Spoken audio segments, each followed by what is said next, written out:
છું છતાં દાદા તુજને મળવાની ઘણી આશ છે. હું ભલે નિરખી શકું ના તને દાદા તું પરંતુ મારી આસપાસ છે. દોષથી હર્યો ભર્યો છું છતાં દાદા તુજને મળવાની ઘણી આશ છે. હું ભલે નિરખી શકું ના તને દાદા તું પરંતુ મારી આસપાસ છે.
આશા છે ચાઇનીઝ વાપર્યો તો આવાજ જોરદાર આવવો જોઈએ અને કાકા કાકીઓએ ગુલાબ જામુન વાપર્યું હોય તો આવાજ જોરદાર આવવો જોઈએ. હું બાળકા હરી જોડી હું બાળકા મારો છું તમારો વાલ જામો છું હું બાળકા મારો તમારો વાલ જામો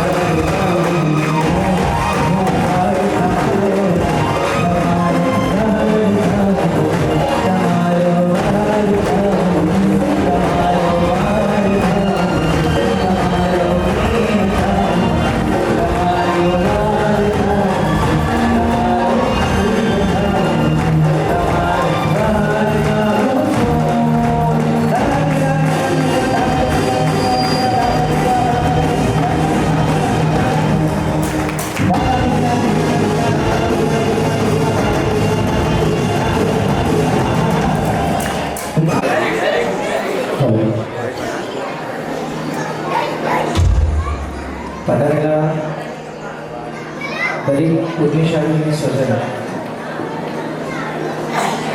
આજની મંગળ યાત્રાનો પ્રારંભ કરી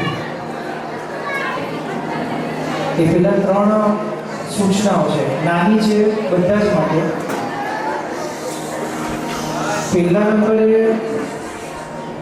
જેટલા નાના છોકરાઓ છે એના મમ્મી અને પપ્પાને એક રિક્વેસ્ટ છે કે એ લોકો મસ્તી તોફાન ના કરે, અહીંયા છૂટા રમે નહીં, એનું ધ્યાન આપે રાખવાનું. સંગીત ચાલુ થઈને આગળ આવીને કદાચ નાચે એ છૂટ છે, પણ સંવેદના જ્યારે ચાલતી હોય ત્યારે એ લોકો વચ્ચે કોઈ મસ્તી તોફાન ન કરે એનું ધ્યાન રાખજો.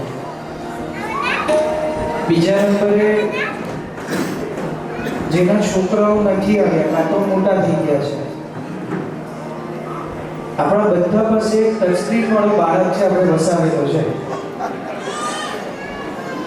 આ બાળક કોઈ પણ જાતનું મસ્તી તોફાન ન કરે એટલે એનો કોઈ રિંગટોન વાગે નહીં, એનું આપણે ધ્યાન રાખવાનું છે. એને તમારે સાયલેન્ટ મોડ અથવા ફ્લાઇટ મોડ પર અને એકદમ વિવેકથી કહું છું, પ્રસંગ ચાલુ થયો પછી ભૂલથી કોઈની મુંડી આમ દેખાઈ ગઈ અને કોઈના હાથમાં દેખાઈ ગયો, હું પ્રેમથી આવીને તમારા પાસેથી લઈ જઈશ. પ્રસંગ પતે પછી તમારે મારા પાસેથી પાછો લઈ જવાનું. ત્રીજા નંબરે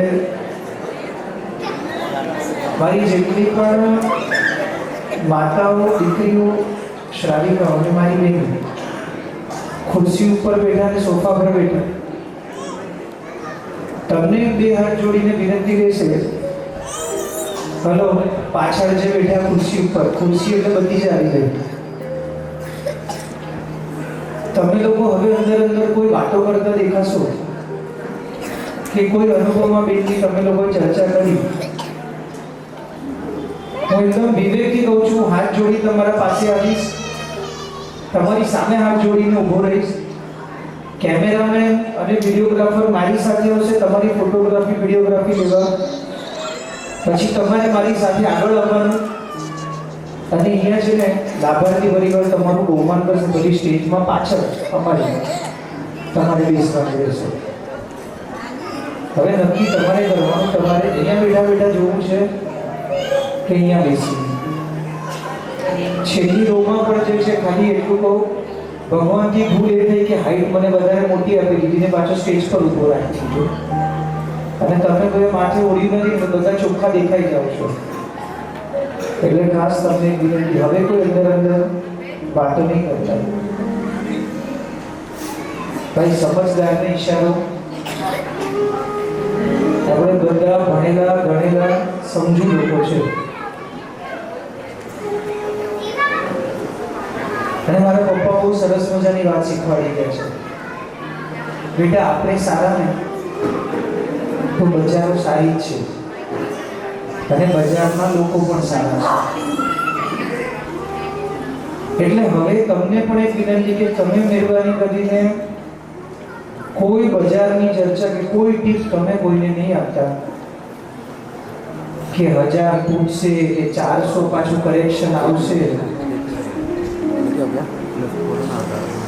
આ 2025 છે ને એની શરૂઆત ડીપ શબ્દથી થઈ. કુંભ મેળામાં ડીપ લેવાનું, એટલે પાપ ધોવાય. બજારોમાં જે ડીપ લીધું એના કેટલા ધોવાયા એ લોકોને જ ખબર. અને ડીપ શીખે તો લગભગ બલબલાને અત્યારે ડૂબાડી દીધું. અને આપણે ન કરવું હોય તો હવે જે 2 કલાક છે ને પ્રભુમાં ઇન્વેસ્ટ કરીએ. બહુ માર્મિકતાથી કહું છું, બુદ્ધિના બળે કે મળેલી બુદ્ધિની ચતુરાઈથી કોકને લૂંટી શકશું, કોકને ઊંધું બનાવી શકશું, કોકનાથી રૂપિયા પડાવી શકશું કે કોઈકને છેતરી શકશું. આ બધી રીતના આપણે જે સંપત્તિ ભેગી કરશું કે ભેગી કરેલી હશે ને, આ ભણવી શકશું કે નહીં એ છે ને કુદરત નક્કી કરે છે. રાકેશ જુનજુનવાલા પાસે પ્રભુ નિયમને માનવા જઈ રહ્યા છે. બસ જે નિયમના ભગવાને કાઢે. આમાં કેટલા દિવસે જાત્રા ફર્સ્ટ ટાઈમ કરવાના છે ગિરનાર? વાહ, વેરી નાઇસ. લગભગ 80% જેવું ફર્સ્ટ ટાઈમ જાત્રા કરવા જઈ રહ્યું છે. ખૂબ અનુભવના. બસ જે નિયમને આપણે અત્યાર સુધી યુટ્યુબ પર કે ફોટોસમાં જોયા છે, એ નિયમને કાલે લાઈવ જોવા જવાના છે. બસ એ જ નિયમના ભગવાન માટેનો મજાની પ્રસ્તુતિ પરિવાર કરવા જઈએ છીએ. તો જોરદાર તાળીઓની ભાવના માટે ખૂબ ઘણા દિવસની મહેનત છે. આમાં બધા જ બહુ મોટા સિંગર્સ છે. એવું લાગે છે તારે તો થોડો હસી શકો છો. એટલે ગૌતમ ગંભીર નહીં બનો બધા. હા, થોડા સ્માઇલ સાથે આપણે આ પ્રોગ્રામને માણીએ. બધા નોન સિંગર્સ અહીંયા ઊભા છે, પણ અનુમોદના કરીએ એ લોકો કાંઈ ટ્રાય કરી રહ્યા છે. એકવાર વાપસ જોરદાર તાળીઓ સાથે આ પરિવારને એક ભાવનાની એફર્ટને વધારી છે.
જય જિનેન્દ્ર બધાને.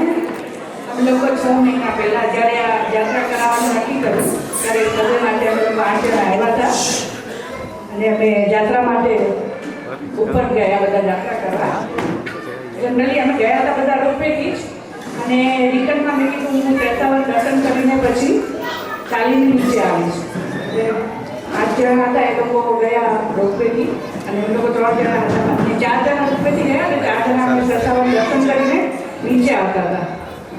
તો મારા વેવાઈ હતા નવીનભાઈ, એ આગળ નીકળી ગયા, એ પાસ થયા હતા. કીધું મારાથી પાસ થઈ ચલાવશે એટલે અમે લોકો સૌથી વાળી છે, તમે આગળ જાઓ. અમે જતા હતા 500 ડાબરા જેવા ઉતર્યા. આપણા બપોરના 2:30 વાગ્યા હતા. એકદમ તડકો, ફૂલ તડકો હતો, એટલી ગરમી અને મને આપણે ગરમીથી પ્રોબ્લેમ છે. તો અમે લોકો 500 ડાબરા ઉતર્યા પછી મને મારી બોડી ડિહાઇડ્રેટ થઈ ગઈ. મારામાં જરા તાકાત જ ન બચી કે હું એક ડાબરો બી ઉતરી શકું. પછી ચંદુભાઈ અને મીનાબેન મારી સાથે હતા. મેં એમને કીધું તમારી પાસે પીપર કે પાણી કાંઈ પણ હોય મને આપો, નહીં તો હું નહીં ચાલી શકું. તો એ લોકો કે અમારી પાસે કાંઈ નથી. મેં કીધું કાંઈ વાંધો નહીં, નીચે ફોન કરો, મારી માટે ડોલી મોકલાવે. તો કોઈને ફોન જ ન લાગે. હવે કરવું શું? એ લોકો બી ટેન્શનમાં આવી ગયા. પછી મેં નવીના દાદાને પ્રાર્થના કરી કે હવે આ તો તું વરસ, નહીં તો મારી સમાધિ અહીંયા. અને 2 જ મિનિટ પછી એટલો વરસાદ વરસ્યો કે મેં પછી જે પાણી મળ્યું મને એને મારા હાથમાં લીધું અને એ પાણી પીધું. એ પાણી પીને મારામાં હોશ આવી અને પછી જ્યાં સુધી હું નીચે ના આવી ત્યાં સુધી ઝીણો વરસાદ વરસતો રહ્યો અને હું આરામથી નીચે ઉતરી ગઈ. આ નવીના દાદાનો ચમત્કાર છે.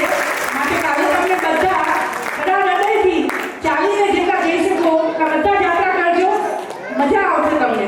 જય શ્રી કૃષ્ણ.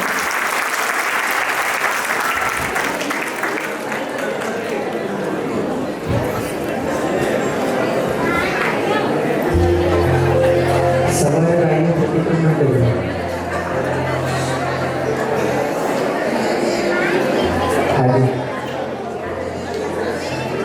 આગળ અને પાછળ જો હાથ દેખાતો હતો.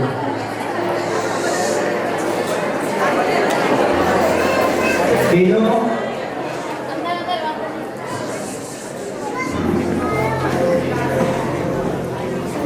આપણે મૂડી ન બની શકીએ ને તો કઈ નહીં, મૌન ખાલી.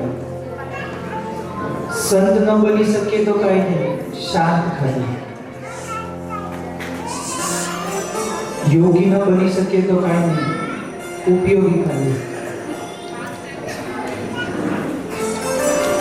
સાધુ ન બની શકીએ ને તો કઈ નહીં, ખાલી સીધા હવે બેસવાનું છે. નાનપણમાં જ્યારે બી આપણે સવારે રાહ્ય પ્રતિક્રમણ કરીએ અથવા તો શત્રુંજય યાત્રા કરવા જઈએ પાલિતાણા, ત્યારે દાદાના છે અલગ અલગ સરસ મજાના દુહા બોલ્યા, તેને ખમાસમણ આપ્યો. દાદાની યાત્રા કરવા પહેલા તળેટીએ બેસી એ બધા દુહાઓ બોલી. આમ 108 છે, એમાંના 8 બહુ સરસ મજાના પ્રચલિત દુહાઓ એ આપણે બોલતા હોઈએ. ખમાસમણ આપી પછી આપણે યાત્રાનો પ્રારંભ કરીએ. એમાં એક સરસ મજાનો દુહો છે, લગભગ બધાને આવડે, જેટલાને આવડે આપણે બધા સાથે મળીને બોલશું. જગમાં તીર્થ તું વડા, શત્રુંજય વેદના, એક ગઢ ઋષભ સમોસર્ય, એક ગઢ મેઘ.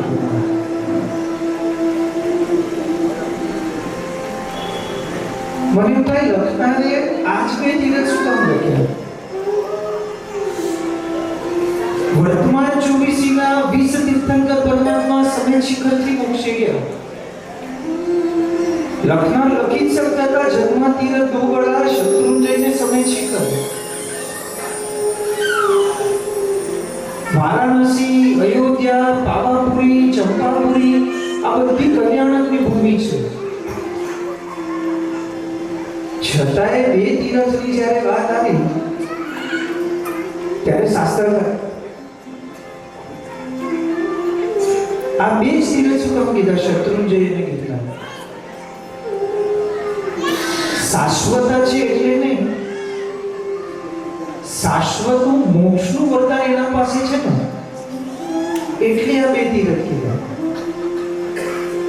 કાળ ક્ષેત્ર દ્રવ્ય ભાવની જ્યારે શાસ્ત્રમાં વાત આવે, કાળે કોઈ તીર્થ હશે, કોઈ નહીં હોય, સમયે કોઈ તીર્થમાં જવાશે, કોઈમાં નહીં જવાય. ક્ષેત્રમાં કોઈ ક્ષેત્ર ઊંચા સમય આવશે, કોઈનું ઊંચું સ્થાન હશે છતાં નીચું વયું જશે.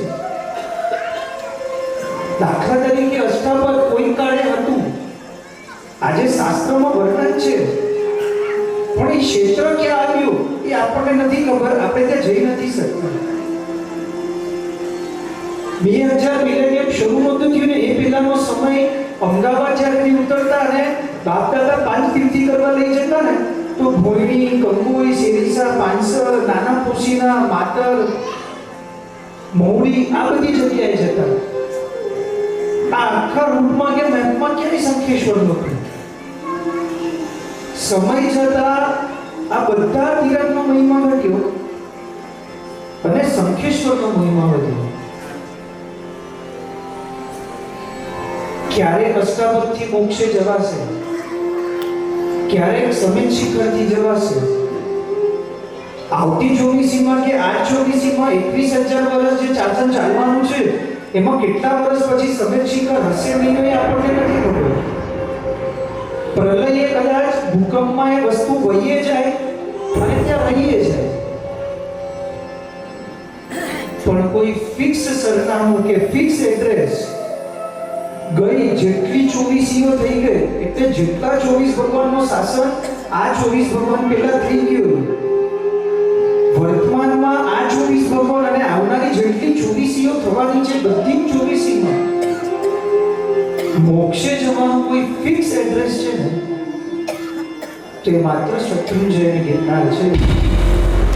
દલિત 24માં અનંતા આ બે તીર્થોથી મોક્ષે અવશ્ય જશે જશે ને જશે. કાળ ક્ષેત્ર દ્રવ્ય ભાવની તુલનાએ પ્રલયોની પણ એક મર્યાદા રહેવાની છે.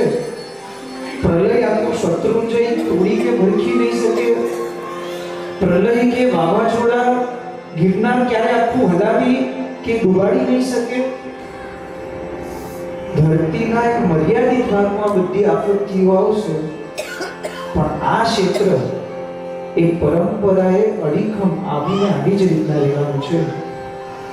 અને સરસ મજાનો એક બીજો દુહો આપણે બોલીએ, સોરઠ દેશમાં સંચર્યો. ચડ્યો કે ન ચડ્યો? બરાબર ગુજરાતી સમજાય ને? ન ચડ્યો ગઢગીરના, સહસા વન સ્પર્શ્યો નહીં, એનો એડે ગયો.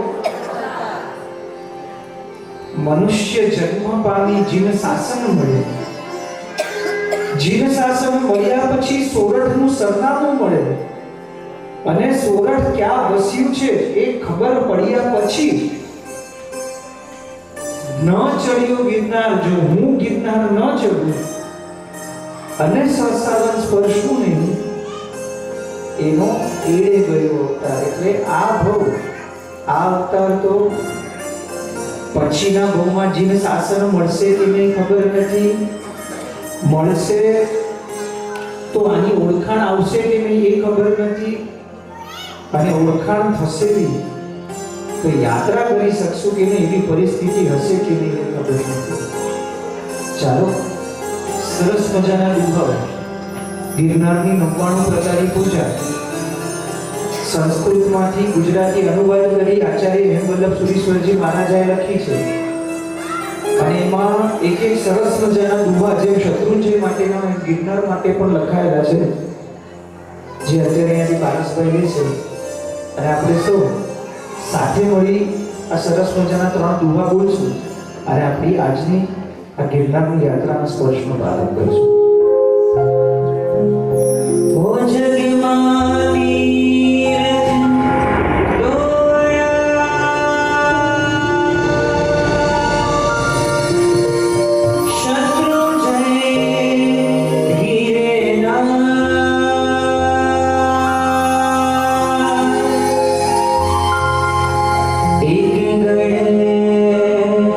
વૃષભ સમો સયા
એમાં કેટલા એવા પુણ્યશાળી છે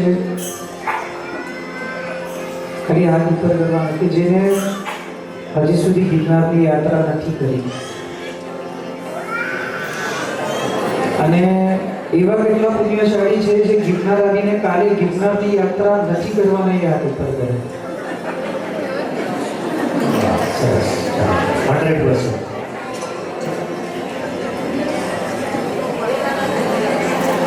સુરત દેશમ સંચર્યો ન ચર્યો ગળગળગાર. હવે એવા કેટલા પુણ્યશાળી છે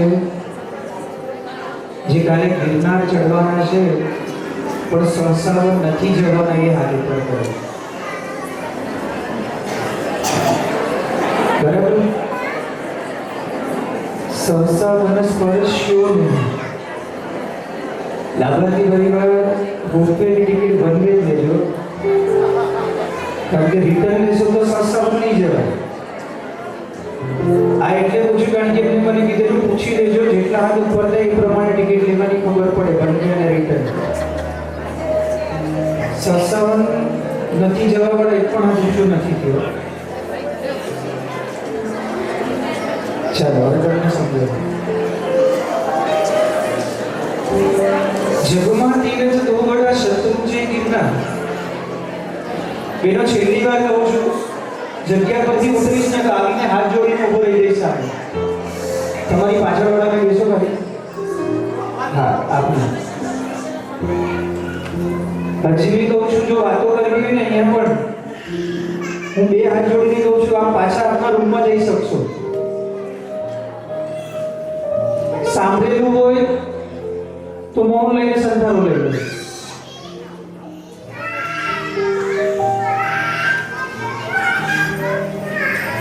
નાનીઓ કે છે શત્રુંજયથી મોક્ષે જવાના 4 માર્ગ છે. શત્રુંજયની એક યાત્રા જે ભાવથી કરે અને રાયણ પગલે પ્રદક્ષિણા આપે અને એના ઉપર દૂધ ચરે તો ત્રીજા પગે મોક્ષ કીધો છે.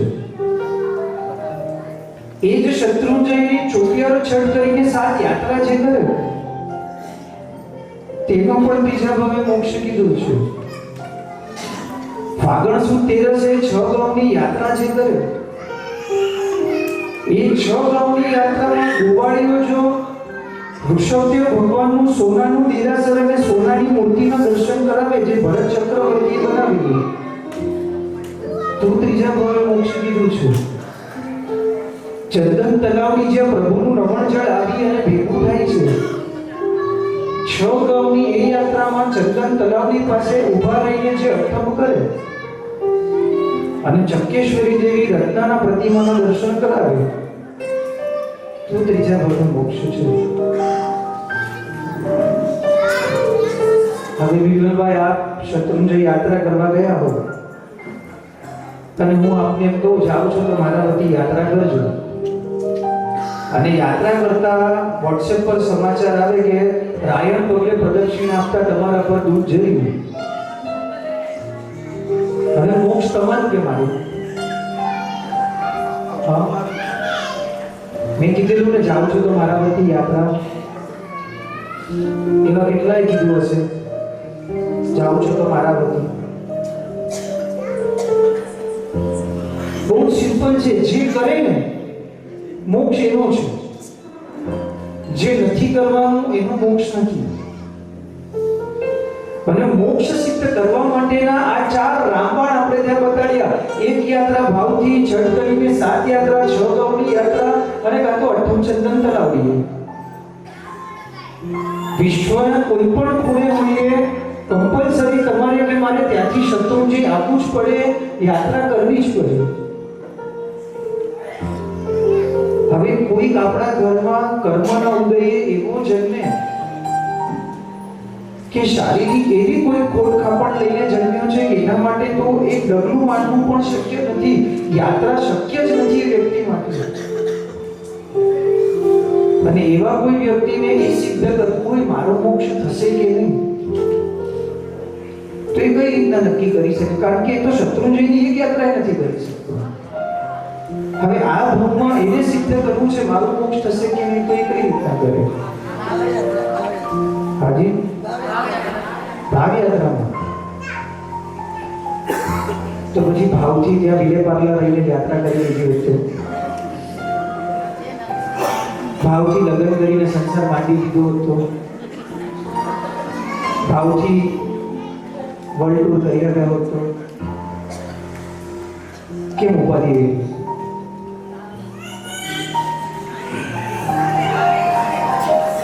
શત્રુંજય અને ગિરનાર આ બંને તીર્થની શાસ્ત્રીય ઊંચાઈ કેટલી છે? પહેલા આરામમાં શત્રુંજય છે ને 80 યોજન ઊંચો હતો, ત્યારે ગિરનાર 40 યોજન પડતો.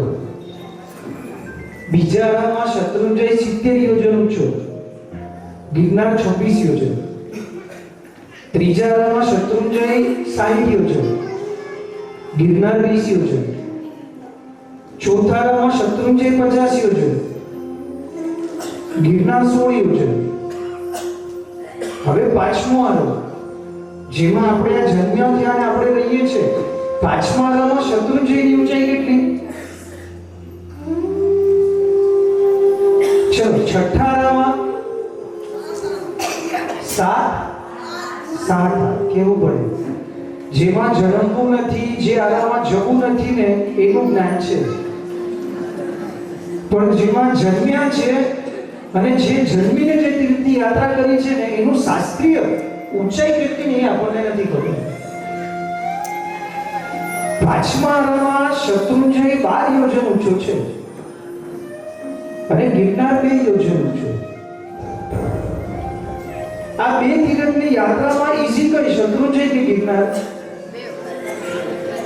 હાજી માનો તો બે નહીં, જે હોય સાચું. શત્રુંજય તળેટીથી દાદાની યાત્રા કરીને શત્રુંજય કેટલા પગથિયા છે? 3823 પગથિયા. દાદાની ટૂંક સુધી રામપુર સુધી 3600 પગથિયા. પછીના 223 પગથિયા કોઈ ગણે નહીં. તળેટીથી શરૂઆત કરો ને ગિરનારની યાત્રા કરો ને નિમના દાદા, મારા દાદાની ટૂંક સુધી 4022 પગથિયા છે. શત્રુંજય યાત્રા કરવામાં સમય કેટલો લાગે? તળેટીથી ઉપર ચડીએ તો એવરેજ નાની મોટી બધી ઉંમરના લઈ લઈએ, 1.5 કલાક એવરેજ કરવાનું, બધી ઉંમર વાળાની, બરાબર? 1.5 કલાક એટલે 90 મિનિટ થઈ. 200 પગથિયા ઓછા કરી નાખવાના, 3600 રાખવાના. 3600 ભાગ્યા 90 મિનિટ કરો, 1 મિનિટમાં કેટલા પગથિયા ચડો? બોલો તો ખરા યાર, નાની તો સ્ક્રિપ્ટ આપણી, આમાં ક્યાં ઇન્વેસ્ટમેન્ટ કરીને નુકસાન થયું? 40 ને ગિરનાર 4000 પગથિયા છે, 22 અહીંયા ઓછા કરવાના. અહીંયાથી ભલે 200 કરીએ, અહીંયા 22 ઓછા કરી લઈએ. અહીંયા 90 મિનિટ લાગે તો અહીંયા કેટલી મિનિટ વધે? 100 ને 10 મિનિટ વધીને જો 1 મિનિટે 40 ચડ્યા તો 3 પર્વત ભેગા થાય ત્યારે શત્રુંજય બને છે, 2 પર્વત ભેગા થાય ત્યારે ગિરનાર બને છે. એક પર્વત જ્યાં પૂરો થાય બીજા પર્વતે ચડવાનું આવે ને ત્યાં શત્રુંજય પર ચાલવાનું આવે. આ પર્વત પૂરો થયો, ચાલતા ચાલતા બીજા પર્વતે જાઓ, ત્યાંથી ચડવાનો પ્રારંભ કરો. જ્યાં બીજો પર્વત પૂરો થાય પાછા ચાલતા ચાલતા જાઓ ને ત્રીજો પર્વત ચડો. આ ચાલવાનું અને ચડવાનું એમાં પગથિયા લખ્યા છે, પણ કેટલા કિલોમીટર ચાલ્યા ને એ આખા શત્રુંજયમાં ક્યાંય લખ્યા નથી કે ચડ્યા સિવાય કેટલા કિલોમીટર ચાલ્યા. પાંચમા આરામાં શત્રુંજય 12 યોજન ઊંચો છે, ગિરનાર 2 યોજન ઊંચો છે. હવે એકદમ તમારી ભાષામાં તમને પૂછું છું, 12 યોજન મોટું કે 2 યોજન મોટું? તો પછી યાત્રા 12 યોજનની અઘરી કે 2 યોજનની? 12 યોજનની ઈઝી કે 2 યોજનની? ખ્યાલ આવે છે? ટપ્પી પડે છે, સમજાય છે? ઘણા આમ એવી રીતના બેઠા છે ને, તું બે જાણો હમ ન જાણો એના જેવું છે. બહુ જ સિમ્પલ છે. 6 મહિના પહેલા કદાચ તમે યાત્રા કર્યા પછી તમારા સ્વજનોને આવીને તમે એમ કીધું ને ગિરનાર યાત્રા કરવાની મજા આવી, પણ યાત્રા કેવી ને તમે શું બોલ્યા કે થોડી ટફ. મન એવું નબળું છે ને કે આ શબ્દ પકડી લે. પછી ચડવાનો વારો હોય એટલે પહેલા પગથિયાથી મનથી હારેલા છે. ગિરનારની યાત્રા ટફ છે એટલે સતત મનમાં આ જ મંથન ચાલે. આ યાત્રા કરવાની પણ યાત્રા ટફ એટલે ચાલતા ચાલતા ચાલતા જઈને ટફ જ લાગે. શત્રુંજય તો જન્મતા અવરનવર ગયા છે, વારંવાર ગયા છે. ગિરનાર તો જન્મ લીધા પછી હજી સુધી નથી ગયા. શત્રુંજયનો ગૂગલ મેપ ખોલે છે, ગિરનારનો ગૂગલ મેપ ખોલે નથી. ત્યાં વારંવાર ગયા એટલે ઈઝી છે. અહીંયા આવવાનો સમય જ નથી મળ્યો અને કાં તો આવ્યા તો વર્ષોમાં એકાદ વાર આવ્યા પછી પાછા આવ્યા જ નહીં ને, એટલે આ ટફ છે. બાકી અપેક્ષાએ શત્રુંજય ચડવામાં 90 મિનિટ લાગે છે, પણ ગિરનાર ચડવામાં માત્ર 1.25 કલાક લાગે છે. શત્રુંજયની યાત્રામાં તો આખા પર્વત પર એક પાણીની અપવાદે છૂટ આપી છે, બીજી કોઈ ખાવા પીવાની છૂટ નથી. અપેક્ષાએ ગિરનારની યાત્રામાં એ બધી વસ્તુની છૂટ છે. શત્રુંજય ઉપર આખા તીરથમાં એક સિંગલ લારી રેકડી કે સ્ટોલ નહીં દેખાય. પાણીની પરબો મળશે. અહીંયા પગથિયે જેમ જેમ ચડશે કોઈ નાની લારી રેકડી કે સ્ટોલ મળશે. પણ શું ખાવું ને શું ન ખાવું એને વિવેક આપણને હોવો જોઈએ સાહેબ. યાત્રા અને પર્યટન, પિલગ્રીમેજ અને પિકનિક આ બે શબ્દોમાં અંતર શું છે?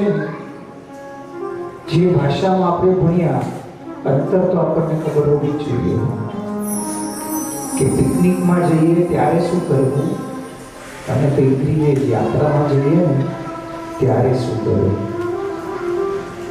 આ ભરે મારો મોક્ષ થશે કે નહીં, આ સિદ્ધ કરવા માટે જો કોઈક વ્યક્તિ જે સ્વ પગે ચડી ન શકે શત્રુંજય અને એને સિદ્ધ કરવું હોય ને ત્યારે ઉદયમાં ગિરનાર આવે છે. 99 પ્રકારની પૂજામાં સંસ્કૃતની ગીત જેને ગુજરાતી અનુવાદ કરી આચાર્ય હેમવલ્લભ સુરીશ્વરજી મહારાજા લખે છે. સાથ ગિરનારનો હાથ નેમ નાથનો હો જો મસ્તકે તો શું ચોટો અન્ય સ્થાને રહી ધ્યાવે રેવતગીરી ચોથે ભવે પામતો મોક્ષ મોટો. આ એકમાત્ર વિશ્વનું તીર્થ એવું છે જેની યાત્રાની એ જરૂર નથી. અન્ય સ્થાને વિશ્વના કોઈ પણ ખૂણે ધ્યાનથી અને મૂળ વિધિથી ધ્યાવે રૈવતગીરી. ગિરનારનું એક નામ છે રૈવતગીરી. જેમ શત્રુંજયના અલગ અલગ નામ છે એમાંનું આનું એક નામ રૈવતગીરી. ધ્યાવે રૈવતગીરી ચોથે ભવે પામતો મોક્ષ મોટો. જેનું ભાવ માત્રથી સ્મરણ ચોથા ભવે મોક્ષનું વરદાન આપે એવું જો કોઈ તીર્થ આખા વિશ્વમાં હોય ને તો એકમાત્ર ગિરનાર છે. આગળ ચાલીને ત્યાં સુધી લખ્યું છે કાલે જ્યારે મારા દાદાની યાત્રા કરો ને ત્યારે દાદા પાસે જઈને હાથ જોડીને એક વસ્તુ માંગજો. જાણતા કે અજાણતા, હસતા રમતા જે કર્મ મેં બાંધ્યા, બાંધેલા કર્મની ગતિએ આની પછીનો ભવ શું થવાનો છે એ તો પ્રભુ કેવળી અવસ્થામાં તને ખબર હતી. તું જાણે છે કે આની પછીનો મારો ભવ કેવો થવાનો છે. માગું પ્રભુ તારાથી એટલું કે જો પછીનો ભવ તિર્યક કે પશુનો આવે, કોઈ પ્રાણીનો, કોઈ પંખીનો કે પશુ અવતાર કરવો પડે ને, કર્મ સત્તાએ તને નથી છોડી, મને બી નથી છોડવાનું. એ ભવ મને કબૂલ છે, સ્વીકાર છે. બસ શરત એટલી છે એ ભવ છે ને પ્રભુ તારી ગિરનારની ગોદમાં છે. કારણ કે ગિરનાર પાસે વરદાન છે છાયા પણ પક્ષીની આવી પડે હિમગીરી ભ્રમણ દુર્ગતિનો નાશ પામે. ઋતુના પંખી એક જગ્યાએથી ઉડીને બીજી જગ્યાએ જાય, ઋતુ બદલાય એટલે એના રૂટમાં ખાલી ગિરનાર આવે એને વિસામો. અહીંયા હોલ્ટ નથી કરવાનો, સ્ટે પણ નથી લેવાનો, ખાલી ઉડતા જવાનું છે. અને ઉડતા ઉડતા એની પરછાઈ જો પડે ને, છાયા પણ પક્ષીની આવી પડે હિમગીરી ભ્રમણ દુર્ગતિનો નાશ પામે. જલ ધ્વલ થેચેલા ઇન્દ્રગીરી પર રહી ત્રીજે ભવે મોક્ષનો જાને પામ્યો. જે ગીરી મનુષ્યને ચોથા ભાવે મોક્ષનું વરદાન આપે છે ને એ તિર્યંચ અને પશુને ત્રીજા ભાવે મોક્ષનું વરદાન આપે છે. આ મોક્ષનું વરદાન આપનારું જો કોઈ તીર્થ હોય ને પશુ અને મનુષ્યને તો આ એકમાત્ર ગિરનાર છે. અને કાલે આપણે આ રેવતગીરીની યાત્રા કરવાની છે. બહુ સરસ મજાનું આપણે અહીંયાથી પારસભાઈ આપણે બધા સાથે કરી લેવાનું છે. બોલવાનું સાથ ગિરનારનો હાથ રેવનાથનો ઓજો મસ્તકે તો શું તોડું અન્ય સ્થાને રહી ધ્યાવે રૈવત ગઈ ચોથે ભવે પાંચતો મોક્ષ મોટો. અન્ય સ્થાને રહી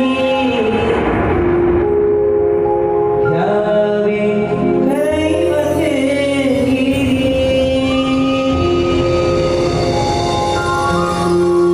ઓ ચોથે ભવે પાંચતો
બધાને જ ખબર છે લાભાર્થી બધાને તો ખબર જ જેમને આપ્યું છે હું બધા બીજાને પૂછવા માંગુ છું જેટલા પણ વીરે ભારત બધા જ આવ્યા છે ભાઈ પાણે વાંચ્યો કરો લખી લો શું ટાઇટલ છે સાત ગિરનારનો હાથ લેનારનો ભાઈ બધા સાથે ગાશું બહુ મજાનો પછી બી હાથ પર કરીને સાત હજી જોડી સાત ભાઈ છે હવે હું અને ઈશાનભાઈ છે તમને ભક્તિના અવસર લગભગ 365 દિવસ માટે એમ કહી શકીએ 700 વાર અવસર મળતા હશે ચંદુભાઈ પણ આપણે બધા વર્ષમાં લગભગ એકવાર જાત્રા કરવા આવતા હોઈએ અમારી વાત કરીએ તો આ જ મહિનામાં 15 દિવસમાં લગભગ હું ચોથી વાર ગિરનાર આવ્યો છું એવા અવસર દાદાની કૃપાથી મળતા હોય છે પણ આપણે વર્ષમાં એકવાર મળતું હોય છે એમાં પણ આપણે આજુબાજુ વાતોમાં રહીશું કાં તો ખાલી બેઠા હશું તો મજા નહીં હશે સાથે મળીને જો આપણે અહીંયા હસીને માણશું તો વધારે આનંદ આવશે કાલે યાત્રા કરવાનો સાથે મળીને સાથે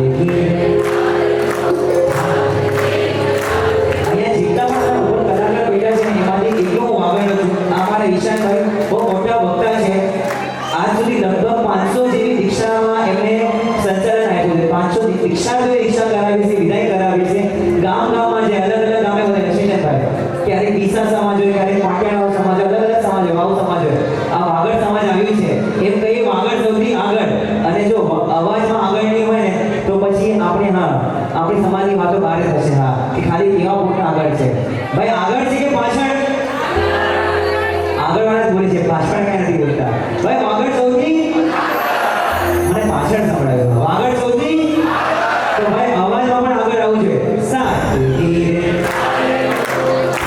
દેખો ગાડી ઓ સાત ધીરે નારે નો હાથે બનાવે હોય તો મસ્ત કે છૂટો હોય તો મસ્ત કે છૂટો કે આજ સિયમ વાલી પહેરી આજ સિયમ વાલી પહેરી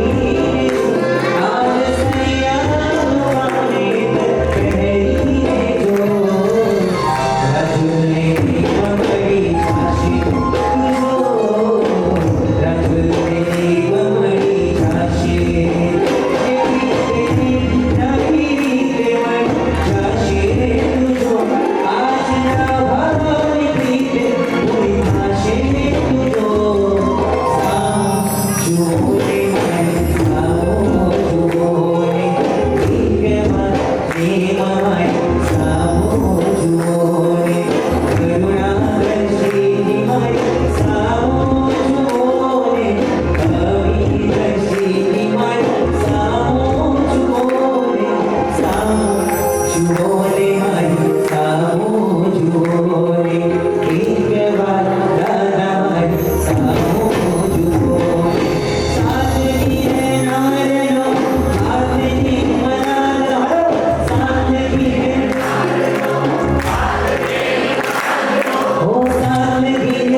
ભાઈ તમારા આગળમાં એવું હોય કે તાળી પાડો તો જીએસટી ભરવું પડે ત્યાં જે નથી પાડી એની માટે પૂછી બોલે કોઈ ઘણા સમાજના અલગ અલગ નિયમ હોય છે. મને તો તમારામાં એવું હશે જો તાળી વધારે પાડો તો જીએસટી ભરવું પડે, એટલે ઘણા લોકો તાળી પર ન પાડે. અમારો એક પ્રોગ્રામ છે ને ઓડિટોરિયમમાં હતો બારમા પાસથી. આવો ભક્તિનો જ કાર્યક્રમ, દીકરો ગાય અને લોકો સાથે જીલાવે અને ઝૂમે. હવે ત્યાં વ્યવસ્થા એવી હતી કે સાથે જ બેસવાનું હતું. જૈન સોશિયલ ગ્રુપમાં એટલે એમાં કંઈ અલગ અલગ વ્યવસ્થા હતી ને ઓડિટોરિયમમાં. એટલે કાકી એટલું સરસ ગાય, સાથે ભક્તિ કરે કે મેં એને સર તરીકે પૂછ્યું કે તમે સાથે જીલાવો તો બાજુમાં બેઠા કાકા કેમ નથી જીલાવતા તમારા મિસ્ટર?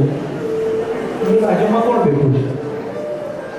કાકા બેઠા છે ને કાંઈ ભૂલ થઈ જઈ શકે તમારે દેખાય છે કારણ કે કોથળો પડી રહ્યો છે. તો કોથળો પડ્યો તો કે જો અવાજ અને શ્વાસ હોય તો ગાતા હોય, બાકી આમના પડી રહે તો કોથળો જ કહેવાય ને. એટલે નક્કી તમારે કરવાનું છે કે જે ખુરશી પર બેઠા છો ત્યાં તમે બેઠા છો કે કોથળો પડી રહ્યો છો. ભાઈ વિશ્વનું સૌથી ઊંચું શિખર કયા દેરાસરનું? ચાલો એકદમ સિમ્પલ જીકે છે, જનરલ નોલેજ.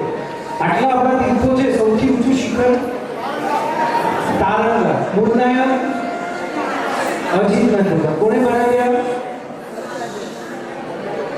કુમારપાળ મહારાજ. 900 વર્ષ પ્રાચીન આખું દેરાસર લાકડાનું. વિશ્વનું એકમાત્ર શિખર એવું છે જેની શરૂઆત ગ્રાઉન્ડ ફ્લોરથી થઈ અને 7 ઊંચાઈ સુધી લઈ જવામાં આવી. બાકી દરેક તીર્થમાં ફાઉન્ડેશન, ગ્રાઉન્ડ લેવલ, એના ઉપર થાંભલા અને એની પછી રથમંડપ ઉપર આખું શિખર ચડવામાં આવ્યું. લાકડું પણ એવું લાકડું છે કારણ કે એમને ખબર હતી કે પોતે મહારાજા છે. ગયા પછી કોઈક રાજા વેર વારવા માટે થઈને ખરાબ બુદ્ધિ વાપરશે અને મારાથી બદલો લેવા માટે થઈ અને મારા તીરને આગ લગાડી દેશે તો લાકડું છે સળગીને રાખ થઈ જાય.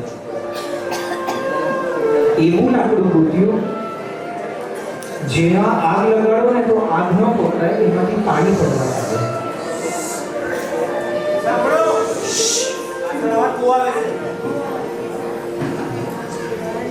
તમારે લોકોનો બાળપણથી નક્કી જ કરીને આવ્યા છે અને ભણેલા ગણેલા આપણે એકવાર બોલીએ, 2 વાર બોલીએ, 3 વાર, પછી તો એ લોકોને ખ્યાલ આવવો જોઈએ. અને હું હંમેશા બોલવાના ક્યાંય ક્લાસ નથી હોતો, ક્યાંય કેવી રીતના બોલવું એ શીખવાડવામાં નથી આવતું. પણ તમે કેવી રીતના બોલો છો ને સામેવાળા સાથે કે બીજા સાથે, એનાથી તમારો ક્લાસ નક્કી થઈ જાય છે. એટલે we belong to which class એ આજે આપણે બેસીને નક્કી કરવું છે. આગ લગાડો ને પાણી નીકળે એવા લાકડાનું દેરાસર. 900 વર્ષ પ્રાચીન. અજીતનાથ ભગવાન એટલે બેસાડ્યા કારણ કે 18 દેશના મહારાજા થવું હતું, એટલે એના ગુરુએ કીધું કે અજીતનાથ ભગવાનનું દેરાસર બનાવીને અજીતનાથ ભગવાન પર, જેના નામમાં અજીત છે, જે આ ભવમાં ક્યારે પરાજિત થયા જ નથી, એનું તું દેરાસર બનાવીને પ્રતિમા ભરાવીશ ને તો તું પણ વિજય થઈશ, તું પણ જીતીશ. આના કરતા પ્રાચીન આપણે કોઈ ભગવાનના દર્શન કરવા નથી તો આપણે ત્યાં એક સરસ મજાનો શબ્દ છે સંપ્રતિકાલીન. એટલે સંપ્રતિ મહારાજાએ ભરાવેલી પ્રતિમા 1.25 કરોડ પ્રતિમા ભરાવી, કેટલી? 1,25,00,000. કેટલા દેરાસર બનાવ્યા? 1,25,000. વીર નિર્વાણના 300 વર્ષ પછી એમનો જન્મ થયો. વીર નિર્વાણ એટલે મારા મહાવીર સ્વામી ભગવાન મોક્ષે ગયા એના 300 વર્ષ પછી સંપ્રતિ મહારાજાનો જન્મ થયો. એટલે આયુષ્ય કેટલું? મેક્સિમમ 86 વર્ષનું, 26 યર્સનું એમનું આયુષ્ય હતું. શાસ્ત્રમાં લખેલું છે 86 વર્ષના આયુષ્યમાં 1.25 કરોડ પ્રતિમા ભરાવીને બેઠા, 1.25 લાખ જીવ મંદિર બનાવ્યા. એમને નિયમ રોજ સવાર પડે એક દાદાની અંજન, એક પ્રભુની પ્રાણ પ્રતિષ્ઠા અને એક દેરાસરની ખનન વિધિનું મુહૂર્ત ન મળે ને ત્યાં સુધી પચકામ પાડવાનું નહીં. આપણે પણ આવો નિયમ ખરા કે રોજ સવાર પડે એક પ્રાણ પ્રતિષ્ઠિત પરમાત્માના દર્શન ન કરું ત્યાં સુધી પચકાણ પાડું નહીં. ભગવાન ભરાવી શકશો કે નહીં એ તો ભવિતવ્યતા છે. દેરાસર બનાવી શકશો કે નહીં એ પણ ભવિતવ્યતા. એ પોતાના બહુમાં 1.25 લાખ જીન મંદિરને 1.25 કરોડ પ્રતિમા ભરાવી શકે. એના વંશજ આપણે આટલો તો સંકલ્પ હોવો જ જોઈએ. આટલું પચકાણ કે નિયમ તો આપણે હોવો જ જોઈએ કે ખાલી સવાર પડે અમારી આંખ ખુલે ને હું સૌથી પહેલું કામ કરું પ્રાણ પ્રતિષ્ઠિત પરમાત્માના દર્શન કરું, પછી મૂળામાં નજર નાખું કે પછી સંસ્કાર છે, શાળા સાથે ભલે અવતાર છે આવે, મને તો 7 વાગે મારી બેટરી અને કોફી જોવે એટલે જોવે જ. હું તો હંમેશ કહું બીજું કાંઈ નહીં, રોજ સવાર પડે ને ખાલી ભગવાનને થેન્ક્સ કહેવાતા. શેનું ખબર? અહીંયા બેઠેલા બધાની પાસે દાખલાઓ છે અને બધાને ખબર છે રાત્રે સૂતા એ સૂતા પછી દિવસે સવારમાં ઉઠાડ્યા તો જાગ્યા છે. ઊંઘમાં ને ઊંઘમાં ક્યાં શ્વાસ છૂટી ગયો ખબર જ ન પડી. આ શ્વાસ ચાલુ છે, સવાર પડીને આંખ ખુલી છે. જ્યાં લોકોની આંખ ઊંઘમાં મીચાઈ જાય છે ત્યાં પ્રભુ કે મારી આંખ આજે ખુલી છે. એના માટે તો ખાલી થેન્ક્સ કહેવા જાઓ ભગવાનને કે તે આજની પ્રભાત આ સૂર્ય ઉદય મને દેખાડ્યું. બસ આટલું કરો, એનો જ ઉપકાર છે આપણા ઉપર. 2400 વર્ષ કરતા પ્રાચીન કોઈ પરમાત્માના દર્શન કરવા હોય તો 2800 વર્ષ પ્રાચીન પાર્શ્વનાથ ભગવાન છે, જે પાર્શ્વનાથ ભગવાનના શાસનમાં એમના ગણધર કપિલ કેવડીએ ભરાવ્યા. આપણા કચ્છ ભુજના વિસ્તારમાં છે ભગવાન. બોલો કયા કયા પાર્શ્વનાથ? ભદ્રેશ્વરની અંદર બિરાજમાન ભદ્રેશ્વર એટલે કે શામળિયા પાર્શ્વનાથ. 2800 વર્ષ પ્રાચીન તો છે. ભગવાનના ગણધરે ભગવાન હતા ને પાર્શ્વનાથ ભગવાન ત્યારે ભરાવેલી છે. આના કરતા 2800 વર્ષ કરતા પ્રાચીન કોઈ ભગવાનના દર્શન કરવા હોય ને તો 2900 વર્ષ પ્રાચીન હજી એક પાર્શ્વનાથ ભગવાન છે, કૌશક મુદ્રામાં ઉભા છે. બોલો કયા? નાગેશ્વર પાર્શ્વનાથ.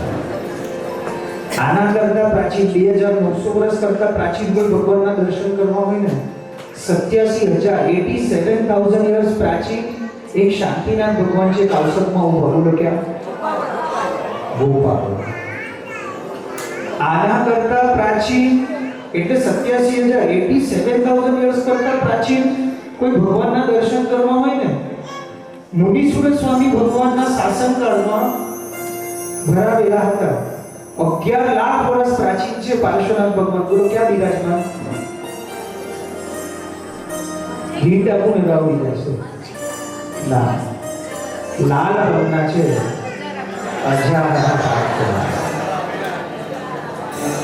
હવે આના કરતા પ્રાચીન કોઈ ભગવાનના દર્શન કરવા હોય 11,20,000 વર્ષ પ્રાચીન રાવણના બનેલી ખરભૂષણ રાજાએ ભરાવ્યા. 40 વર્ષ દરવાજા બંધ રહ્યા અને હમણાં જ ખુલ્યા.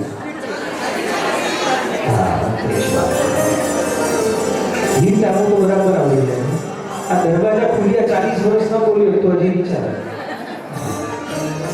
હવે આના કરતા પ્રાચીન કોઈ ભગવાનના દર્શન કરવા હોય 11,20,000 વર્ષ પ્રાચીન તો જેના શાસનમાં આપણે રહીએ છીએ એવા મહાવીર સ્વામી ભગવાન 11,20,000 વર્ષ કરતા પણ પ્રાચીન છે. બોલો ક્યાં બિરાજમાન? જી લક્ષ્મણ જેવી સ્વામી નંદી વર્ગને ભરાવેલા. મહુવા નાણા વિરાના લક્ષ્મણ. હાજી મહુવા જેવી સ્વામી 5 પ્રતિમા નંદી વર્ગને ભરાવી. એક મહુવા, લક્ષ્મણ, નાદિયા, દિયાણા. હાજી ઓછાળામાં આવી પડશે. કેવું છે ગયા શું હમણાં હિંટ આપીને યાદ કરાવીશ તો તરત હશે આવડે તો કેમ બોલ્યા. ચોથા અંગમાં ઋષભદેવ પરમાત્માના દીકરા ભરત ચક્રવર્તી, એમના હાથમાં રહેલી વીંટી, એ વીંટીમાં રહેલો રત્ન. હા એ રત્નમાંથી બનાવેલી પ્રતિમા એટલે પુલપાતજીના મહાવીર સ્વામી. આખા સ્કાય બ્લુ કલરના છે, પદ્માસનમાં બેઠા છે તો બી 6 ફૂટના ઊંચાઈ વાળા છે. ખાલી વિચારજો, પંચુધનુષની કાયા કેવી, એ કાયાનો હાથ કેવો, એ હાથની વીંટી કેવી, એ વીંટીમાં રહેલો એ રત્ન અને એ રત્નમાંથી બનાવેલી પ્રતિમા એટલે પુલપાતજીના મહાવીર સ્વામી ચોથા આરામાં ઋષભદેવ પરમાત્માના શાસનકાળમાં બનાવેલા. હવે આના કરતા પ્રાચીન કોઈ પરમાત્માના દર્શન કરવા હોય, ગત 24 ના 9મા તીર્થંકર દામોદર સ્વામીના શાસનકાળમાં અષાઢી શ્રાવકે 3 પાર્શ્વનાથ ભગવાન એક સાથે ભરાયેલા. ત્રણેયના નામ બોલો. ચાલો.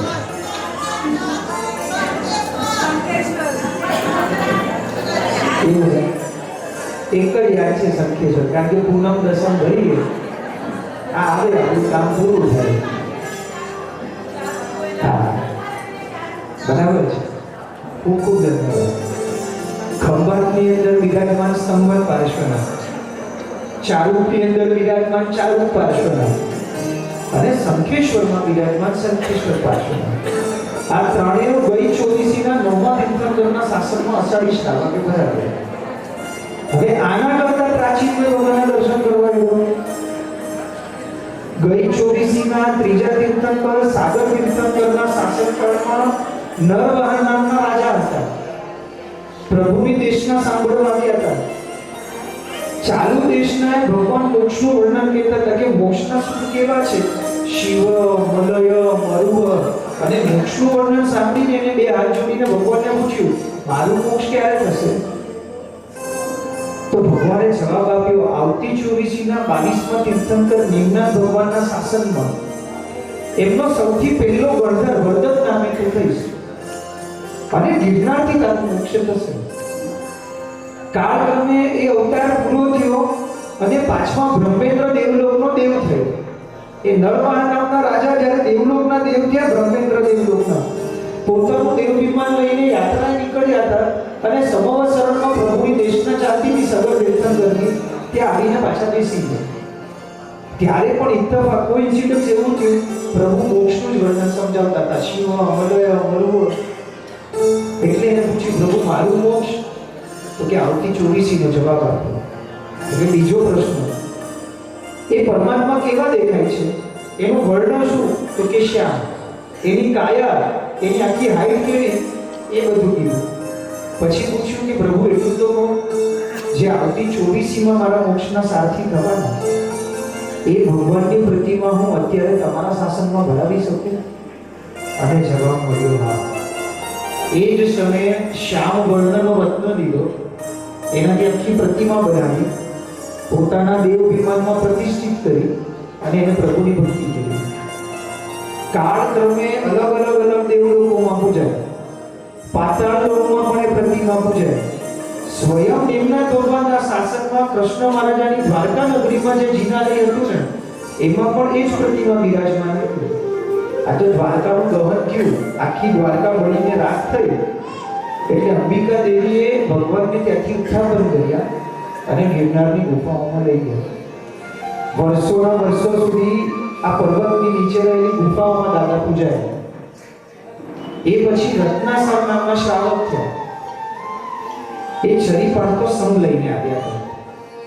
એ સંઘ જ્યારે તળેટીએ પહોંચ્યો, વિસામો વર્તું હતું, ત્યારે રાત્રિના સમયે અંબિકા દેવીએ આચાર્ય ભગવાનને સપનામાં આવીને કીધું, આ સંઘના હાથે તીર્થ વિનાશ લખાયો છે અને સંઘ પતિના હાથે તીર્થનો અભ્યુદય લખાયો છે.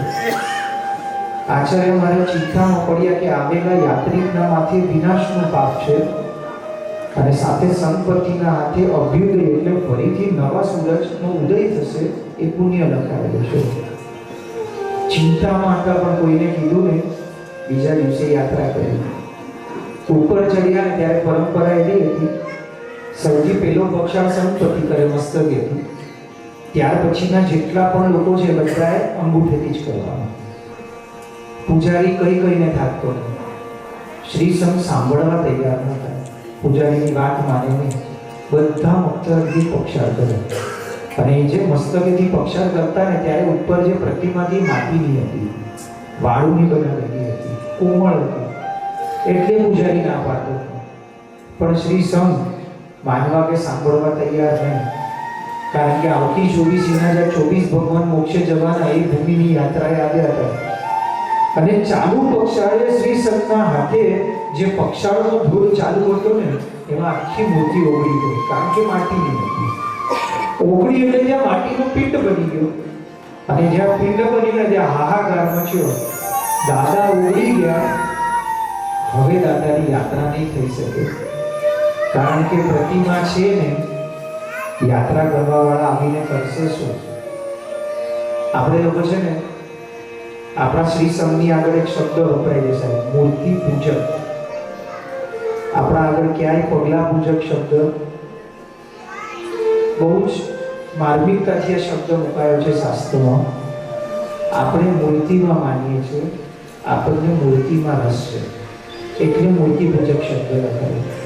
જો પગલા હોત ને તો તમે ને હું યાત્રા કરવા ના આવત, પણ મૂર્તિ છે. શંખેશ્વરમાં પ્રભુ છે ને એટલે જઈએ છે, પ્રભુના પગલા હોત તો ન જાય.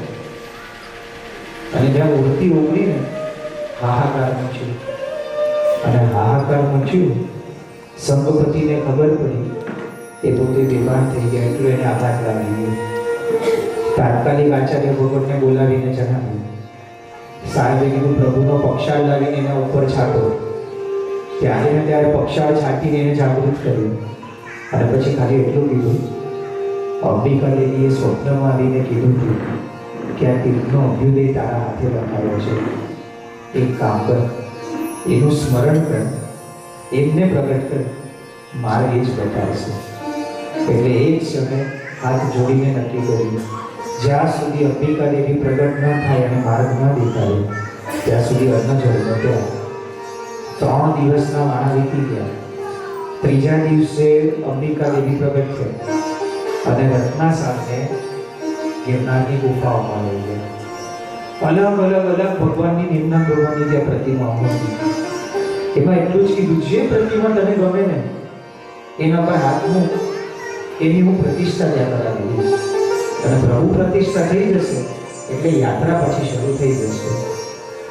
જે ગત 24માં પેલા બ્રહ્મેન્દ્ર દેવે ભરાવેલીને દ્વારકામાં પૂજાઈને એ જ પ્રતિમા રત્નાસારે સિલેક્ટ કરી, રથ ઉપર આરૂઢ કર્યા. એ રથને આગળ લઈ જવા માટે કીધું. હવે રથ પણ કેવો, એના ઉપર એક પણ બેલ કે વાછરડું નહીં, વગર પશુનો રથ. રત્નાસાર પૂછે છે અંબિકા દેવીને કે ભગવાનને વિરાજિત કર્યા, હું આગળ ચાલું ને રથ પાછળ ચાલશે, ખબર કઈ રીતના પડશે? તો કે એના પૈડાઓ છે ને એમાં નાની ઘંટડીઓ છે, એ જેમ ચાલશે ને એનો રણકાર વાગતો જશે એટલે તને ખ્યાલ આવી જશે. જ્યાં ભગવાનને વિરાજિત કરવા છે રથમાંથી ઉત્તર લે છે મારું સ્મરણ કરી, અને જ્યાં ભગવાનને વિરાજિત કરવા છે ત્યાં તું મૂકજે, ત્યાં પ્રતિષ્ઠા થઈ જશે. હવે શ્રાવકની કાયા નોર્મલ, એ ભગવાન કાલે યાત્રા કરો ત્યારે જોઈ લેજો કેટલા મોટા, આટલા મોટા ભગવાનને ઉપાડવાની શક્તિ કઈ રીતના આવે. આ દેવી સહાય શું કરે છે? ચાલતા ગયા, પોતે વનના માર્ગથી ઉપર પહોંચ્યા. જ્યાં ઉપર પહોંચ્યા એને હાશકારો થયો. આખું ગામ ઉમટ્યું છે, કારણ કે એ લોકો માટે ચમત્કાર છે. ભગવાન પશુનો રથ અને એના ઉપર આટલા મોટા ભગવાન બેઠા છે. પોતે દાદાના દેરાસરમાં પ્રવેશ કર્યો. ત્યારે મૂળ પ્રવેશ છે ને, તમે કાલે યાત્રા કરવા જાઓ ને તો દાદાની પ્રદક્ષિણા આપશો ને તો પાછળ એક આદેશ્વર ભગવાનનું દેરાસર છે. પેલા ત્યાંથી એન્ટ્રી હતી, એને ત્યાંથી પ્રવેશ કર્યો. એટલે જ્યારે દેરાસરમાં પ્રવેશ કરવાનો ત્યારે પ્રભુ અંબિકા દેવી એમના હાથમાં હતો. ગયા એટલે જે સ્થાને ઉપરતા ને ત્યાં જે પ્રતિમા પહેલા હતી ને એનો માટીનો પિંડ પડ્યો હતો. એટલે રત્નાસારે વિચાર કર્યો પેલા સાફ કર્યું અને પછી દાદા અહીંયા વિચાર્યું. એટલે પોતે દાદાને બાજુમાં મૂક્યો અને તેનો પિંડ આખો સાફ કર્યો. સાફ કરીને દાદાને ઉત્થાપન કરે. દાદા ઉઠે છે. અંબિકા દેવીને કીધું, અંબિકા દેવી એટલો જ જવાબ આપ્યો કે કીધું તું જ્યાં નીચે મૂકીશ ને ત્યાં દાદા સ્થાપિત થઈ જશે. હવે તે આ સાફ કરવા ભલે દાદાને ત્યાં મૂક્યો, પણ હવે ત્યાં ને ત્યાં પ્રભુ સ્થાપિત થઈ ગયા. હવે ત્યાંથી ઉત્થાપન કરીને ત્યાં મૂકવું એની મારી શક્તિ નથી. હવે જ્યાં દાદા છે ને ત્યાં ને ત્યાં દેરાસર બનાવી દે. કાલે યાત્રા કરો ને તો ધ્યાન રાખજો. નેમનાથ છે ભગવાન ગિરનારમાં છે ને ભીત સાથે ચોટેલા છે, ભીતની સાથે ચીપકેલા છે, પરિકર આખું છે છતાંય ચીપકેલા છે. કારણ કે પ્રભુ વિરાજિત થઈને પછી બનાવવું પડ્યું ને, એટલે ભગવાન ત્યાં ગયા ને એના ટેકે દેરાસર બનાવ્યું. સાહેબ આ વિશ્વની એકમાત્ર એવી પ્રતિમા છે જે પશ્ચિમ અભિમુખ છે, એટલે પશ્ચિમ દિશામાં બેઠી છે. બાકી દેરાસરનું વાસ્તુ વિધાન કોઈ પણ ભગવાન કાં તો ઉત્તરમાં બેસે કાં તો પૂર્વમાં બેસે. પણ આ તો રત્નાસારે હાથમાંથી નીચે મૂક્યા અને ભગવાન ત્યાં ને ત્યાં સ્થાપિત થઈ ગયા, એટલે પશ્ચિમ અભિમુખ થયા. ખરેખર આ વિશ્વની એકમાત્ર પ્રતિમા એવી છે, આજથી 84,692 વર્ષ પહેલા 84,692 years પહેલા આ દાદાની ત્યાં પ્રતિષ્ઠા થઈ હતી. તે દિવસથી આજ દિવસ સુધી આના જીર્ણોદ્ધારો થયા છે. આની પુનઃ પ્રતિષ્ઠા નથી થઈ. વર્તમાન વિશ્વની સૌથી પ્રાચીન પ્રાણ પ્રતિષ્ઠિત પ્રતિમા અને પશ્ચિમ અભિમુખ જો કોઈ હોય ને